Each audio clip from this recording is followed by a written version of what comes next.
4 जून 2024 को हमारे देश में लोकसभा चुनाव का रिजल्ट आता है और नरेंद्र मोदी जी एक बार फिर से, इस बार समझौते से ही सही लेकिन एक बार फिर से जो है देश के प्रधानमंत्री बनते हैं। और इसी दिन 4 जून को ही एक बहुत बड़े एग्ज़ाम नीट एग्ज़ाम का रिजल्ट आता है और देखते ही देखते ये एग्ज़ाम बहुत बड़ा मुद्दा बन गया।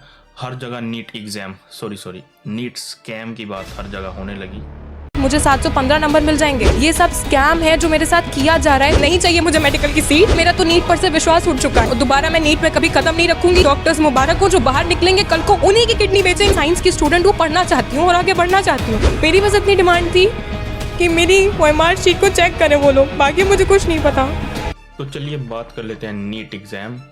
इसकी शुरुआत कहाँ से हुई? तो 5 मई 2013 को पहली बार जब अनाउंस हुआ कि जितने भी अंडर ग्रेजुएट और पोस्ट ग्रेजुएट मेडिकल कोर्सेज हैं उनमें एडमिशन के लिए नीट एग्ज़ाम कराया जाएगा। लेकिन उसके थोड़े ही टाइम बाद 18 जुलाई 2013 को ही सुप्रीम कोर्ट ने ये एग्ज़ाम कैंसिल कर दिया और बताया गया कि MCI, जिसका मतलब है मेडिकल काउंसिल ऑफ इंडिया, उसको एडमिशन प्रोसेस में इंटरफेयर नहीं करना चाहिए। तो नीट एग्ज़ाम 2016 में पहली बार हुआ और नीट एग्ज़ाम 2016 से लेकर 2018 तक जो था वो CBSE ने कराया। लेकिन उसके बाद एक नई टेस्टिंग एजेंसी बनाई गई और इस एग्ज़ाम का ज़िम्मा उस एजेंसी को सौंप दिया जिसे हम आज की तारीख में NTA यानी नेशनल टेस्टिंग एजेंसी के नाम से जानते हैं।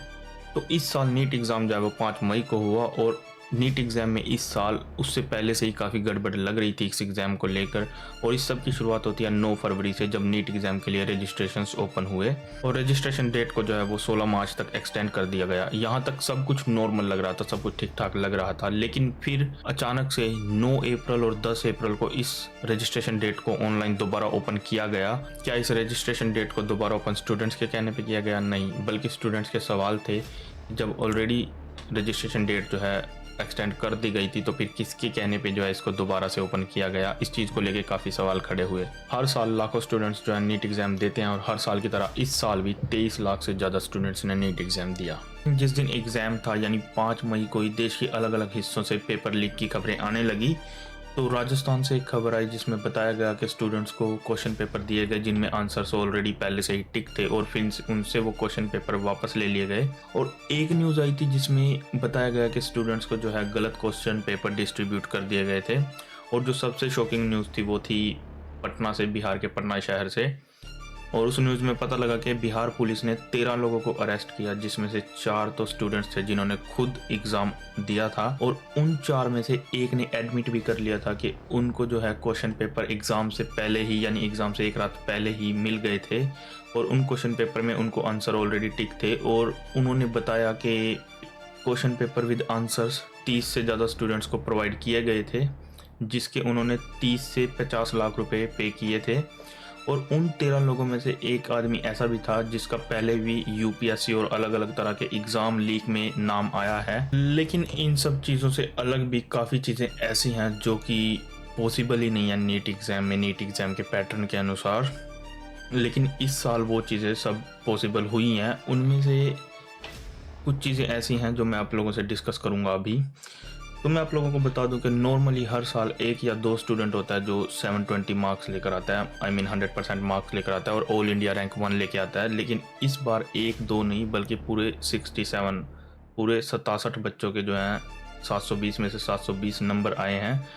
और उनमें से कुछ स्टूडेंट्स तो ऐसे भी हैं जिन्होंने पूरे क्वेश्चंस अटैम्प्ट किए ही नहीं। तो आई डोंट नो, मुझे नहीं पता वो कैसे हुआ।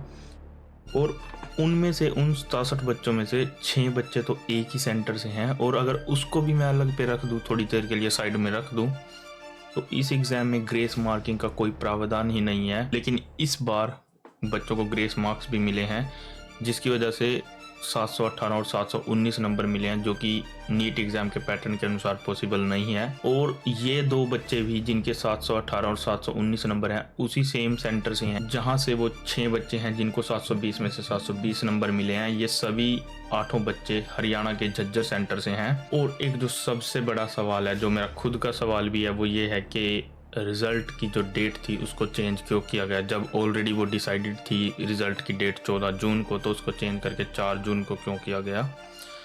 क्या उन्होंने स्कैम को छुपाने की कोशिश की इलेक्शन रिज़ल्ट के साथ? इस तरह के काफ़ी जो है सवाल हैं मेरे खुद के मन में भी और पता नहीं क्यों इतना बड़ा एग्ज़ाम नीट, जिसके लिए बच्चे अपना ईयर ड्रॉप करके अपने कई कई साल की प्रेपरेशन करते हैं, उन सब की मेहनत का क्या। इस तरह के काफ़ी सवाल हैं। और एक और क्वेश्चन जो है वो ये भी है कि जब एनटीए ने बोल दिया था कि माधोपुर राजस्थान के सेंटर को छोड़कर सभी सेंटर में एग्ज़ाम एक तरह से नॉर्मल तरीके से हो गया था, तो फिर ग्रेस मार्किंग, जो एग्ज़ाम के रिज़ल्ट में और एग्ज़ाम में हुई जो धांधली स्कैम हुआ, वो क्यों हुआ, और फिर अभी उसका हल क्या है, उसको किस तरह से ठीक किया जाए, किस तरह से बच्चों को जो है न्याय मिले, बच्चों के साथ सही हो। और काफ़ी सवाल हैं इस तरह के जो सबके मन में है, मेरे खुद के मन में भी है, और आई होप बच्चों के साथ सही हो। मैं यही एनटीए से भी सवाल करना चाहूँगा। सुप्रीम कोर्ट में अभी केस है, तो ये केस एक सोशल मीडिया का नहीं है इस टाइम, ये केस सुप्रीम कोर्ट में ऑलरेडी चला गया है, जिसका अभी के अपडेट जो ये है कि 8 जुलाई को जो है उसका नतीजा आएगा, सुप्रीम कोर्ट जो भी बोलेगा।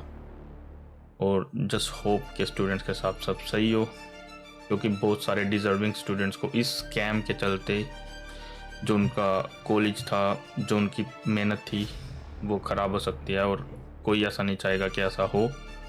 लेकिन अभी एनटीए ने ऐसा क्या किया, क्यों किया, क्या धांधली थी, क्या स्कैम था, जिन जिन के भी नाम है सब सामने आए, सच्चाई सामने आए, और हम सब बच्चों के साथ इस टाइम खड़े हैं। तो आई होप आप लोगों को वीडियो अच्छी लगी हो सकता है इस टाइम मेरी आपको कैमरा क्वालिटी, मेरा बोलने का तरीका अच्छा ना लगा हो, और वीडियो को ज़्यादा से ज़्यादा शेयर करें, चैनल को सब्सक्राइब करें। Thank you.